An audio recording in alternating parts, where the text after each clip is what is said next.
A number of food safety bills are circulating in Congress now, and I've been a lot of phone calls on these to my radio program.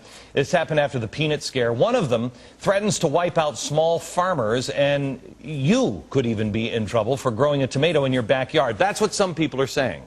It's the Food Safety Monitorization Act. With me now is Tim Whiteman. He owns a small dairy farm in Ohio. Also, Debbie Stockton. She's with the National Independent Consumers and Farmers Association. Debbie, let me start with you. People are calling me up left and right and saying this thing is a nightmare for anybody with a farm, even a garden down the road. Is any of that true?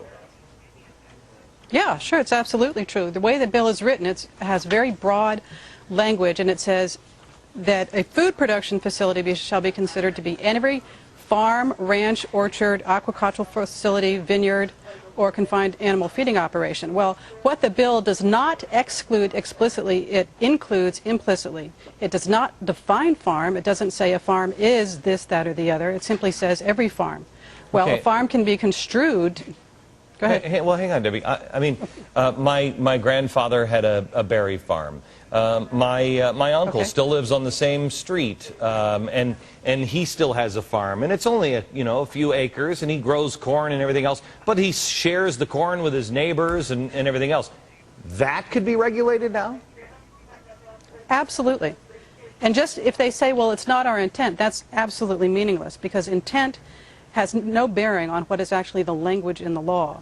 And like I said, if it does not explicitly exclude something, then it's implicitly included. Okay, let me go to Tim. So, Tim, you're a farmer. You're actually a dairy farmer, right? Correct. Okay, big dairy farm, little dairy farm, couple of cows, No, couple little of dairy squirts, farm. Little dairy farm. Yeah. And do you 6 cows. 6 cows. So this is all by hand. You're doing right? I mean, I assume you. No. You got I machines got to do it machines for as just well. 6, huh? Wow. Okay. Yep. All right. So now, do you sell the milk? Actually, I sell the cows, and the people pay me to do the work. It's called a herd share program here in Ohio. So how is this going to hurt? How is this going to hurt you? As is most foods in these new bills, everything is considered hazardous. Raw milk's always been vilified for a long time, so now I'll be producing a hazardous product, and if I don't follow the rules the way the government says I should follow the rules, they can shut me down. So what is Kill this? my cows, take them away. What is this going to? Well, they wouldn't kill your cows because a lot of the people in the administration now are PETA lovers, and so they'll free your cows. They'll open up the gates and go, "You're free now. Go back to the jungles or wherever it is you cows came from." What is this going to do? I guess, Debbie, what is this going to do to, let's say, the price of milk? well, if they do, as you say, which they have every authority to do, it could drive the price of milk way high. Well, wait. Business. Why wouldn't they do it? Why are they passing this law if they're not going to do some of these things? Oh, they will. They're just not going to do all of them all at once. I mean, what they're going to say is, oh, this isn't going to affect the small farmer. This is for areas where we feel that there is a genuine food safety hazard. And they're not going to go after small farmers right away, but they will eventually. Okay. And it will simply put small farmers out of business. Now, do either of you know, there's like all kinds of paperwork going with it too. Like if I go and buy groceries from vegetables from a farmer, I'm supposed to fill out paperwork, right? And say I bought a carrot and some strawberries, and here's my information in case something goes wrong. Yeah, and Well, what's that supposed to exactly. accomplish? Go ahead, Tim. You start. Well, what they want is, they want total traceability, which in our local food markets, they have the barcode, so they can trace that right back to the production facility, even farther back if they want to.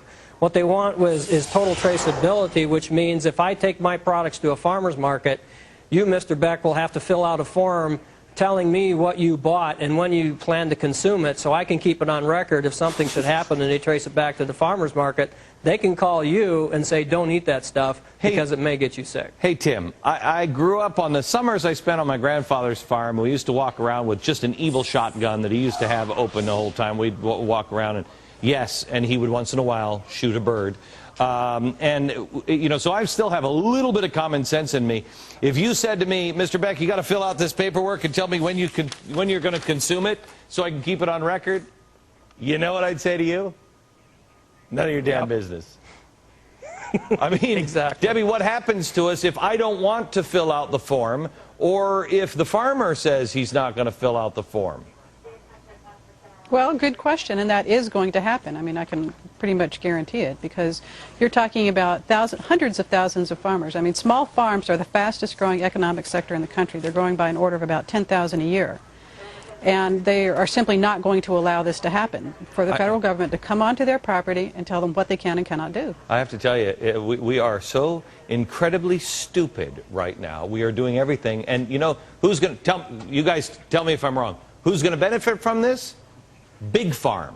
Oh, the major corporations. That's absolutely. right. No, major corporations. That's all this is a vehicle. That's exactly what this is. This is a vehicle for increasing, that's right, increasing markets for the large corporations in industrial agriculture. It really That's amazes me for the party of the little people how, and Bush started it, don't get me wrong, he started all kinds of stuff, how we are only saving those too big to fail. We don't care anymore, it seems, about the little people.